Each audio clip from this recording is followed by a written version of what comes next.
Hello everyone, and welcome to Alibaba Cloud AsiaForward Startup Day. Organized by Alibaba Cloud, this event is designed to be a full day of interactive activity and dialogue with Asia's leading VCs, Southeast Asian startups of all stages, and notable Chinese startups to discuss the opportunities in the region's hottest sectors. During the panels today, the guest speakers will share their experiences and learnings from the past decade of rapid growth and development in Asia, particularly addressing the similarities and differences between the areas of business and innovation of Southeast Asia and China. We've also collected some questions from the audience, and our speakers will answer them at the end of each panel, so stay tuned. So moving on to today's FinTech panel, we will be spotlighting B2B Fintech in Asia. My name's Jin, co-founder and COO of Fencore, and I'll be the moderator for today. And as for our guest speakers, we have Helen Wong, Senior Advisor and Venture Partner at AC Ventures, as well as Hannah Chan, GM of Overseas Asset Acquisition at Fuyou Group. A warm welcome to you both, and thank you for your time and support. Now, personally, as the founder of a B2B fintech startup myself, I'm excited to hear from both our guests, and we have some great questions ahead for them. But for our audience in Southeast Asia, who may be more unfamiliar with the both of you, could you please introduce yourselves, your companies, and as well as the roles that you have? And maybe we can start with Helen. Yeah, sure. Hi, everyone. I'm Helen Wong, Senior Advisor and Venture Partner at AC Ventures. I started my career in venture capital about 20 years ago. Started with GGV Capital and lately with Chiming Ventures. I've been in China for the last 15 years, but also started covering Southeast Asia. Invested in a company called Akulaku, which is a fintech unicorn today, as well as Vida, which is in the EKYC area. Nice to be here. Excellent. I think we'll be looking forward to your insights from a venture perspective. And now, Hannah, if you could also introduce yourself. Hi, I'm Hannah Chen from Fuyou Group. Fuyou is an intelligent investment bank providing one-stop capital market services for SMEs around the world. And our self-development model goal is an intelligent software for enterprise to valuation with AI and big data technology. And I am the GM of the Fuyou Carbon Exchange and responsible for the investment banking business. Thank you to be here. Fantastic. That was a brilliant introduction for you both. And I think we have a wonderful opportunity here today to hear from panelists. And between Helen and Hannah, I think we'll get great perspectives on both the top-down and bottom-up view of the market. Now, I believe many members of our audience are likely from the B2B industry themselves, and they must be very curious about your thoughts on what B2B is like in the finance industry in China, both in terms of customer attitudes and procurement processes, as well as what the competitive landscape looks like. So I'd like to direct our first question to Helen. Today, a lot of the rise in fintech in Southeast Asia has been attributed to B2C solutions and apps like BNPL, wallets, P2P lending, and so on. Do you think that B2B fintech has escaped the attention of the public and investors? Yeah, I think that when you look at Southeast Asia, the most interesting thing is probably the population size, right? 650 million people. And so when we look at fintech investing, we also look at the role of technology and how it can improve the whole fintech in industry, whether it's credit scoring or it providing investing opportunities, and most of it would be tied more to being able to target individuals rather than enterprises. And I think that the other aspect you need to consider is that when you talk about B2B versus B2C, is that the banks actually cover the enterprises a lot better than they cover the individuals, right? So when we talk about Southeast Asia, one of the more interesting things is that versus other markets, it has a very big underbanked or unbanked population, and so that's why I think you've seen VCs focus more on the B2C rather than the B2B part. Having said that, we do see that there have been a lot of investment interest in, I would say, maybe the B2B2C area.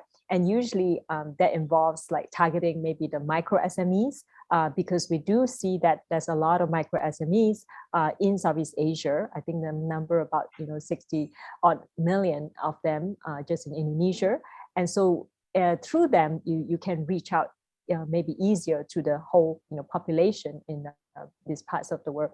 And because a lot of the individuals is sometimes it may be hard to target them, maybe because of digital literacy and things like that. So, going through the micro SMEs is a way to reach them. Great. I think it's really interesting that you talk about the micro SMEs.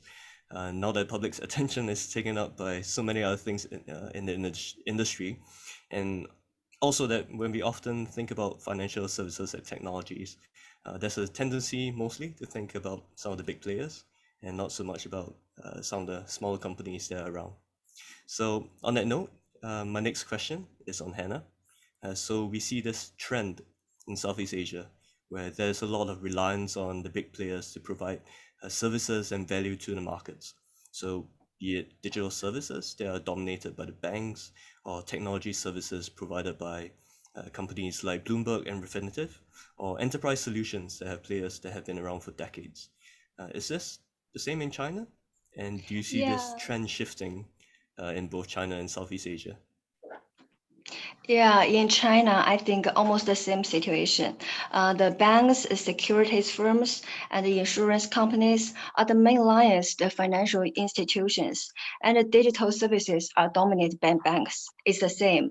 And technologies can enter the financial market by establishing the cooperation with them, and but they cannot be totally dependent at the present. I mean the startups, and there have been many problems in the past few years, and the government has to stop them in time. And the reliance, the regulations are more increasingly strict now.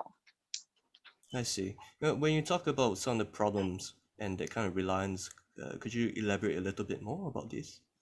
Like the P2P and financial services, they still have the self-developing, self-financing and high leverage, and so on, and they have the problems. So the government have to stop them in time, just like this. I see. Okay, that's very interesting. I'd like to extend this question to Helen as well. Do you agree with what Hannah said, and do you think Southeast Asia is kind of the same? No, I think China and Southeast Asia are quite a different stage of development. So for China, the focus has been more on financial stability. Some of the issues that Hannah brought up with the P2P being overfunded, and a lot of the P2P platforms getting into trouble. And also, China is a lot about deleveraging because there has been too much leverage. I think this started from the end of the financial crisis around the 2008 timeframe. And I think Southeast Asia is a little different. The governments are more concerned about digital inclusion, and they want to push more innovation in the whole overall fintech industry. So, you do see that the market is a little bit more open, and a lot of whether fintech startups are being funded, as well as whether it's in the digital wallets, digital banking, as well as in the investment side, with stock trading, we do see a lot of innovation. I think that China tends to be more, focused on helping the banks do a better job, whether it's through technology, and the government is also encouraging that, whether it's, through AI, big data, cloud computing. But, I think that there is, of course, concern that, these IT systems have to be, very robust, right? Because it does affect the stability of the whole financial system. So I think the focus has been on how do you enable the banks, right, to do a better job instead of having fintech to challenge the banks. So I think there's a big difference there. Whereas in Southeast Asia, I think the line between, banking, like traditional banks, and the, more innovative fintech companies is blurring, right? Because you do see a lot of fintech companies getting a banking license and also, entering into digital banking. So I think that there will be more of a blurring of lines in Southeast Asia. Great. So Hannah, do you see the trend kind of changing in China in this regard? Do you think that due to, well, whether it is through government kind of encouragement and intervention, or maybe something the startups can do themselves? Do you think this trend will change in the future? Maybe in the future it will be a change, but in the recent 3 years, I feel the trend will be still the same, I think, because of the experience of failure almost happened last year or last 2 years. I still think the supervision of financial technology has become increasingly strict, and under this kind of situation, maybe it will change, but in recent 3 years, I think. Okay, sure. Well, on that note, that's something very relevant to our next question actually. So let's talk about some problems here. A common roadblock that B2B startups face is going against the giants and incumbents of the industry. Hannah, as somebody in a startup yourself, what are your thoughts on some of the good strategies to gain a foothold in the market against these giants? And perhaps you could share some of the strategies that have worked for Fuyou and for yourself as well. In the face of industry giants and large corporations, startups adopting a direct market competition strategy are obviously self-defeating. They must adopt a certain differentiation strategy to avoid confrontation with the top tiers. The differentiation can be in product or technology or market. One of the great significance of the existence of financial technology is that it can make the traditional expensive financial services in lower price and faster, and it can open up a new markets with low added value but huge customer base. In recent years, we call this market is sinking market, just like Pinduoduo practice of growing into a giant under the attack of Ali and Jingdong. In addition, the choice of starting a business is not only to beat the other enterprise in the industry, but to become the industry leader. Sometimes you can just cooperate with industry giants and become the part of the system. Like many startups actually quit by merger and acquisitions. That is what we do sometimes. For us, we just adopt a differentiated strategy to enter the market with a small incision of valuation, and we help enterprise to provide equity valuation services and capital services through the cooperation with the banks and the individual parks. I see. So cooperation and mergers seem to be kind of a theme here. Yeah, We'll get back to this, but I'd like to extend this question to Helen as well. So have you seen any kind of innovative strategies employed by the companies in your portfolio to tackle this problem? Sure. I think for example, Akulaku, they started with actually the more the 2C approach, right? So they actually have their own app and they acquire their own users instead of depending on any, platform or, going directly to the banks first.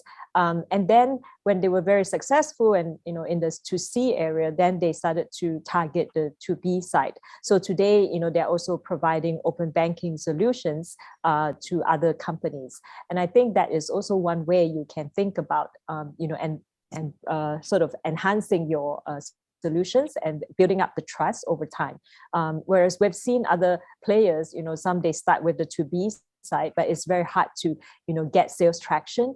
And also they are limited in terms of the data that they can get from the platforms, and also very overly dependent on them.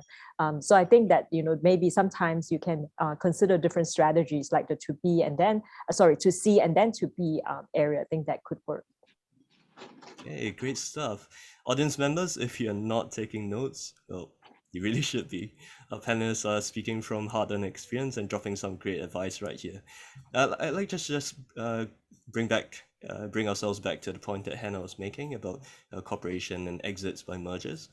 Something we've been seeing that's kind of I guess a bit of a global trend is the kind of consolidation of technology by some of the bigger players, and over time, as we see more and more startups being acquired and merged into these very large tech players, some say that this is becoming a bit of a problem, as this would inhibit many startups in the future from going against these giants as they collect more technology.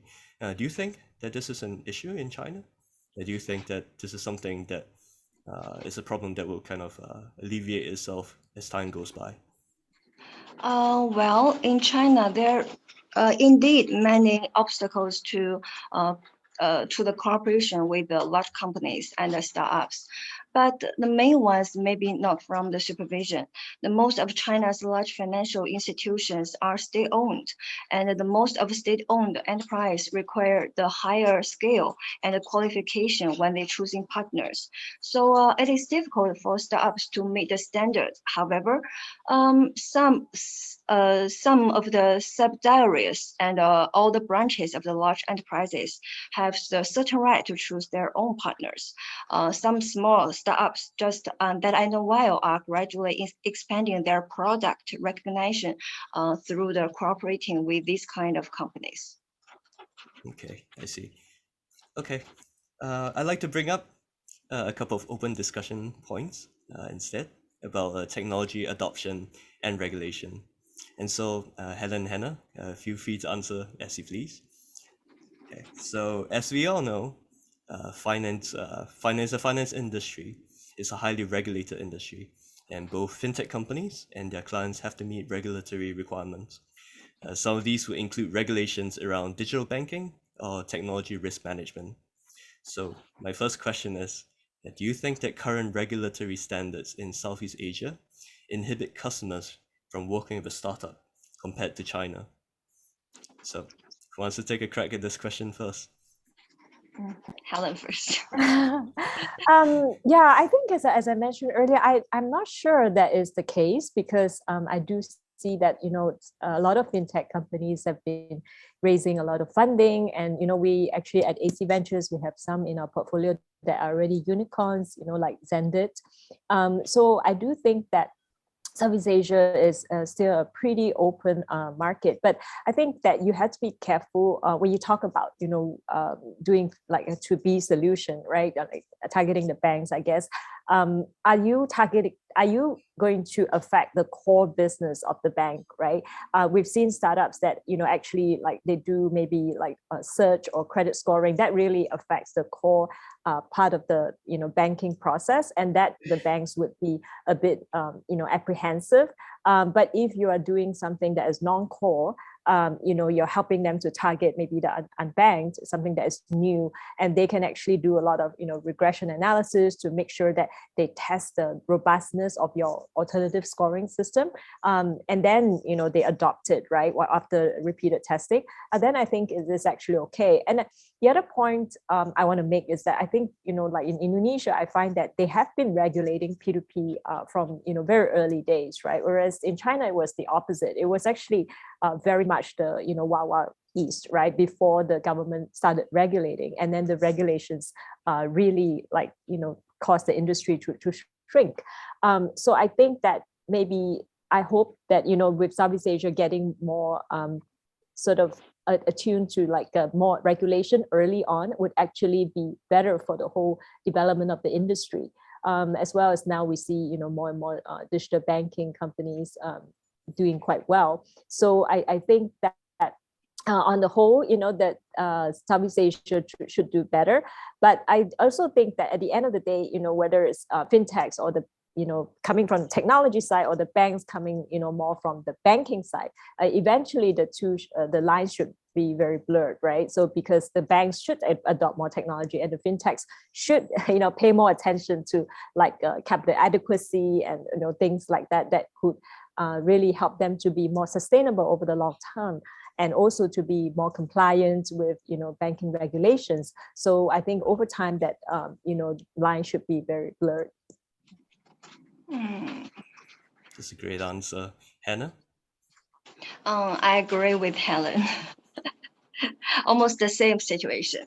I still think the regulation the regulatory standards should be strict at first, not in the process of the industry development.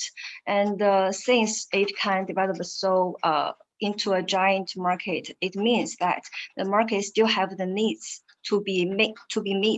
So just maybe more strict regulation will still help the market to development. Okay. I think it's really interesting that you say that because, sometimes I think it's true, it's really difficult for some startups to meet these requirements, but they are very important. and they are put in place by the regulator for good reason.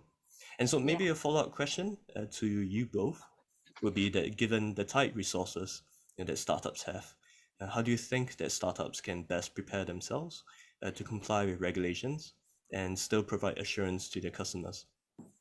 Yeah, I think the compliance is definitely probably number one, right, for a lot of fintechs, and so they have to devote the resources to make sure that they do meet the requirements, whether it's the OJK or other regulators in the respective countries, and make sure that they fully understand not just what is being laid out, but also the spirit behind it, right? Because I think the spirit is also very important, of how you can provide your services to your customers, but yet actually make sure that you're in line with what the OJK or other regulators want to achieve, right? For example, digital inclusion, but yet you don't be overzealous in your collections, for example, right?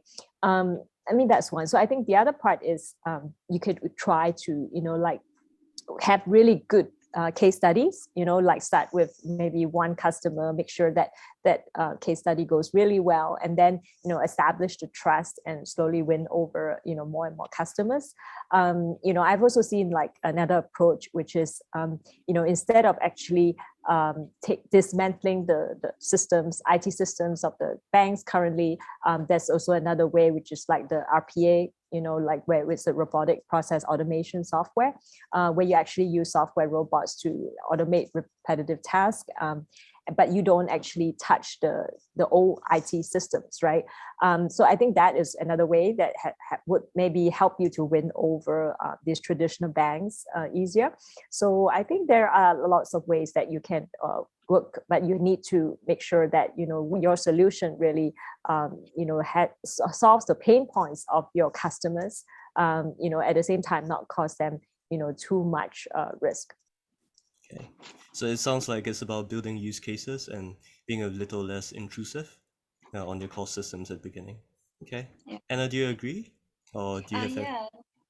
Yeah, I agree. But for those startups, but sometimes the kind of startups only provide products and tools to these kind of financial situations. Maybe they are not mailing at the financial situations, and they don't engage into corresponding the financial business, and they are not directly under the supervision. So maybe they should focus more on the product and services, not just to meet the current supervision. Maybe I think. Okay, that's great. So I have a related follow-up question. So the focuses of a B2B company are to stand out from their competitors and to gain trust from their customers. So in the same spirit, this is very different from the old startup adage of move fast and break things. So from what you've seen of what has worked in the Chinese market, how do you think startups tread the line of moving fast and having early releases of products while still providing services and products that build and retain customer trust? And maybe you'd like to go first, Hannah? Compared with the traditional companies, the B2B has different expansion modes. The quality and the reputation of a B2B company's products or services are always the key to success, because the characteristics of this industry are customer concentrated, high unit price, and a long cycle. Every time you lose a customer, like you lose 1% or even 10% of the market, and once you lose a customer, it is hard to get it back, or even you get it back by taking several times of efforts. Therefore, the B2B enterprise cannot burn money to seize the market, to beat their rivals with the price wars, when the products are not mature enough, like the internet companies. Therefore, if a B2B company wants to seize the opportunity while ensuring the trust of the customers, they must find they must find and solve the market demand earlier than their competitors, and even put into the market development and in advance before this market really takes shape. Of course, they will lead to a huge risks. For example, it is very likely that what you foresee is just a false demand. I see. Would you say the same, Helen, or do you think there are other ways to kind of get around this? Yes, I think there is definitely, the difference, right? Which is you're doing a 2B product versus a 2C, and the 2B players are, often very big guys, so they care more about stability and rather than, the newest technology. But I think at the same time, you have to be very careful and not just become a custom, software provider, right? Because that's very unscalable. I think one way you might want to try your, SaaS solution to maybe smaller institutions, like, maybe we've seen one company in China start from maybe even the B2B Fintech players, and then, slowly move to like the, bigger banks, like maybe the regional banks, and then, go to the national banks, right? So that you do have a chance to actually test out your robustness of your solutions, right? But at the same time, I think, you have to be careful also with the sales cycle, how long it's going to take, as well as your cash flow, right? Because one thing we find very different from to B and to C is that, you can have very long sales cycle. I mean, maybe they pay you at the end of the day, right? Because if it's a state-owned bank, they're still going to pay you, but it might take so long that your company just, just doesn't have enough liquidity. So I think those are, areas that you have to be very careful. Yes, I agree very much. Sales cycles are indeed quite a problem. With some of the larger clients, it can be like 6 months, a year, 2 years sometimes. So yes, it can be quite an issue. Okay, so one question I have is around fundraising. So as we know, fundraising can be quite different for B2B business versus one that is B2C. Maybe Helen, could you share some of the aspects of a company that you look out for, or some of the metrics that you place importance in when looking at a potential investment? Sure.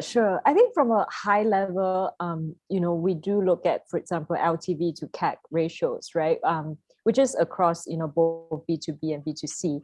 But I think what you might find is that, in B2B, the CAC you need to be able to is a lot about how do you access these, SMEs or these corporates. Because in the consumer space, you can just do Facebook marketing or Google marketing. It's very efficient. But what we found is for B2B, like for example, those fintech companies targeting the 2B sector, they have not been able to access corporates in a very scalable manner. So I think, some try to work with e-commerce platforms, but the e-commerce platforms also want to do this themselves. So, then you have to try to find another way. So for example, Buku Warung tries using the bookkeeping app, Alami tries using the Muslim, community.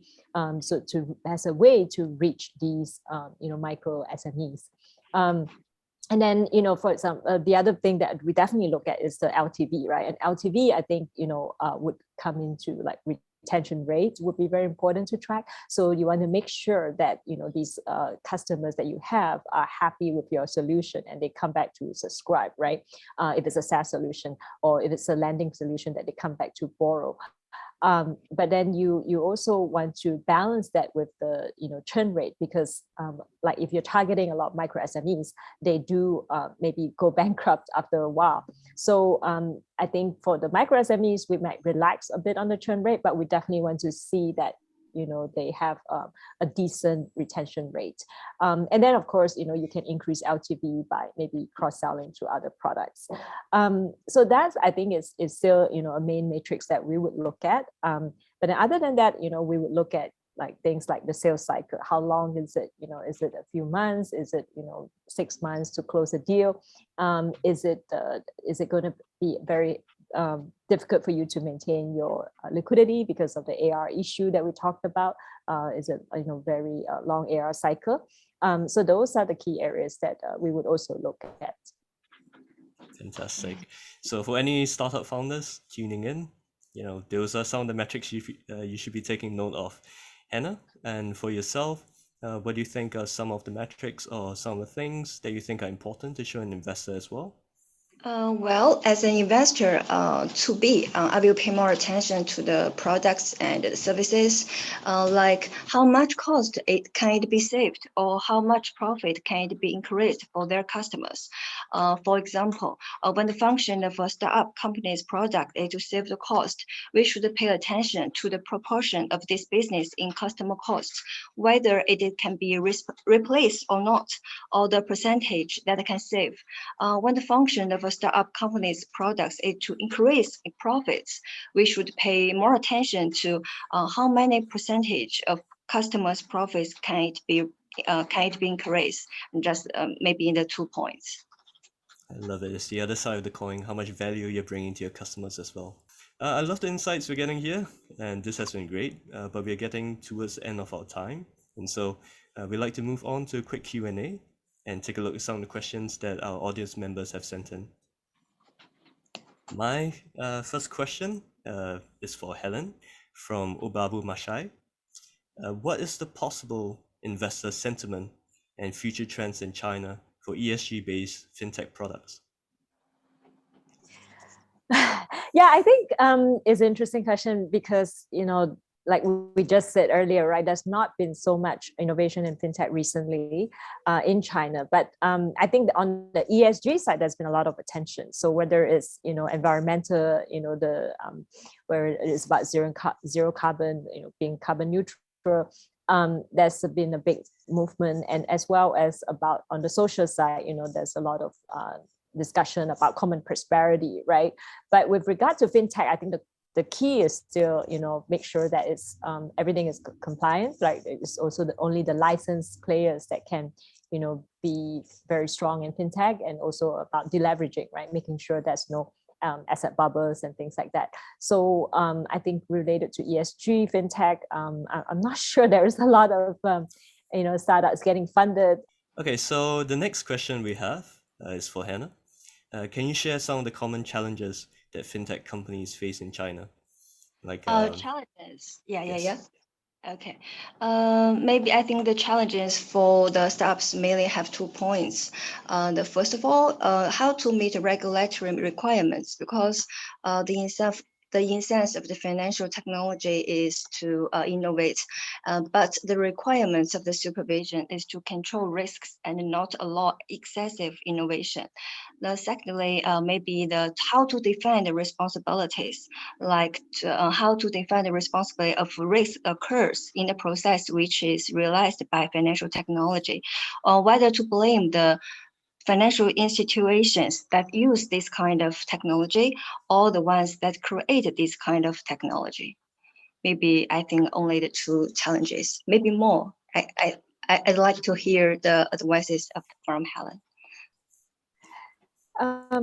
Yeah, I think that for fintechs in Southeast Asia, I think the key is actually the getting access to capital, because Southeast Asia is, on the whole, much more credit starved than, say, a developed market like China.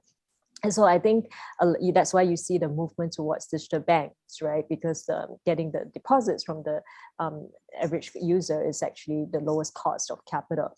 And then, but I think the key is, then how do you, other than that, how do you reach the enterprises, right? And how do you accelerate the sales cycle? So I think for what we've seen is that there's much more emphasis on micro SMEs, right? So because it's you can actually target them a lot similar to how you target a consumer. So like, for example, sometimes you can even do Facebook marketing, to get to this micro SMEs.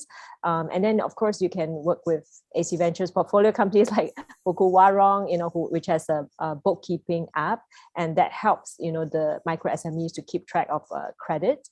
So they have a big network of micro SMEs today, and we also see some POS point of sales companies as well, like Maju, that is also very similar in terms of giving access to a big network of micro SMEs.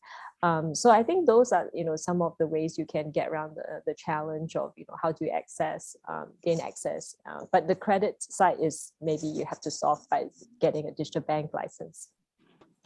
That's a great answer. Thank you for that.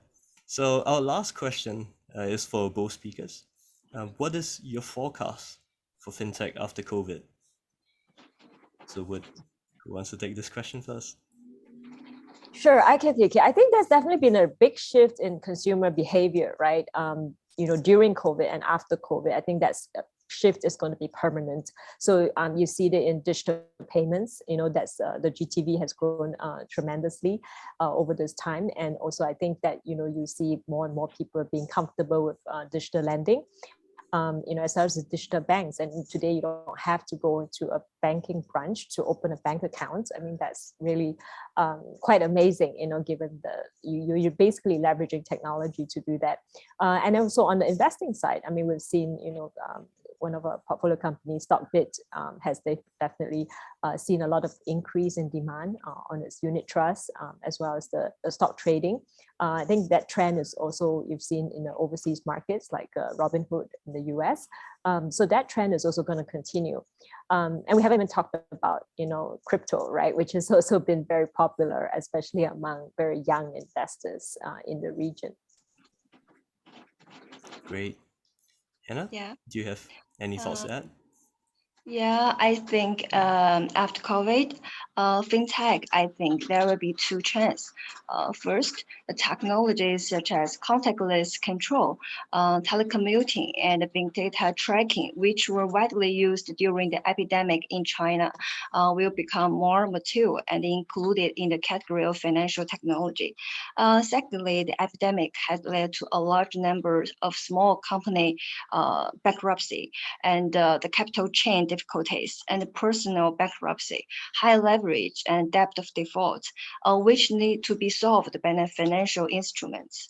Like the financial technology will play an important role in it, especially the 2B financial technology products, such as the credit evaluation and the equity valuation are good choices to help the small and medium-sized enterprise tide over the difficulty stage. With their help, more small and medium-sized enterprise can do the debt restructuring, which only possible for large companies in the traditional capital market. Just like our financial product model, estimation can help the SMEs to solve the problem of equity valuation in 30 seconds.